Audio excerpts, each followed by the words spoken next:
Hi అండి. Welcome back to one more mini vlog. ఇప్పుడు దేవి నవరాత్రులు వస్తున్నాయి కదండి.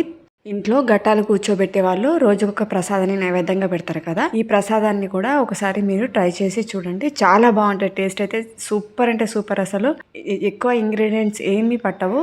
రవ్వ, మనకు కావాల్సిన ఒక బనానా, కొద్దిగా పాలు, కొద్దిగా ఎండు కొబ్బరి అయినా సరే, పచ్చి కొబ్బరి అయినా సరే, బెల్లము, ఒక స్పూన్ నెయ్యి అండ్ యాలకుల పొడి. ఇవి ఉంటే సరిపోద్దండి. చాలా సింపుల్ ప్రాసెస్. విత్ ఇన్ మినిట్స్లో అయిపోద్ది.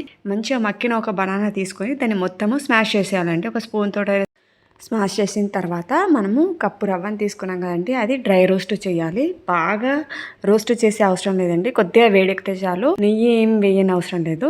అలా రోస్ట్ చేసేసిన తర్వాత అది పక్కన తీసి పెట్టేసుకోవాలి. ఇందులో ఒక స్పూన్ నెయ్యి వేసి మనము ఇంతకుముందు స్మాష్ చేసి పెట్టుకున్నాం కదా, ఆ బనానాని ఆ నెయ్యిలో వేయించుకోవాలి. మనం వేసిన నెయ్యి కొద్దిగా పైకి తేలే వరకు ఆ బనానాని వేయించుకోవాలండి. తర్వాత దాంట్లోనే మనము వేయించి పెట్టుకున్న రవ్వ ఉంది కదా, అది కూడా వేయించేసుకోవాలి. ఈ రెండు కలిపేసుకోవాలి. మంచి ఒక గట్టి ముద్దలాగా తయారవుతుంది. దాంట్లో మనకు కావాల్సినంత బెల్లాన్ని యాడ్ చేసుకోవాలి.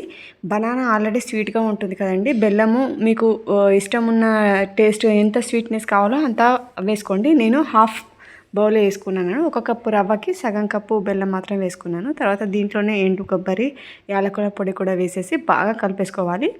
మొత్తం ఇది కలిపేసుకున్న తర్వాత మనం చివరిలో ఒక 2 స్పూన్స్ పాలని వేసుకొని కలిపేసుకోవాలండి. అప్పుడు ఒక మంచి పిండి ముద్దలా తయారవుతుంది. మీకు కావాలి అనుకుంటే, టైం లేదు అని అనుకుంటే దీన్ని ఇలాగే కూడా మీరు ప్రసాదంగా పెట్టేయచ్చు. అంటే ఇలాగే కూడా తినేయచ్చు. చాలా బాగుంటుంది taste.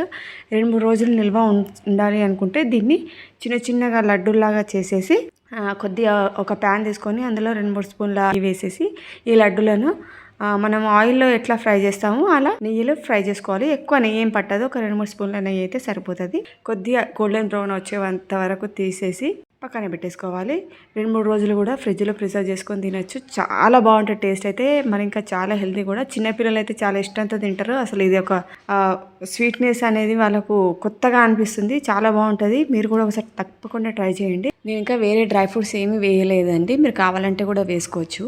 Thank you for watching this video. Please do subscribe. Thank you.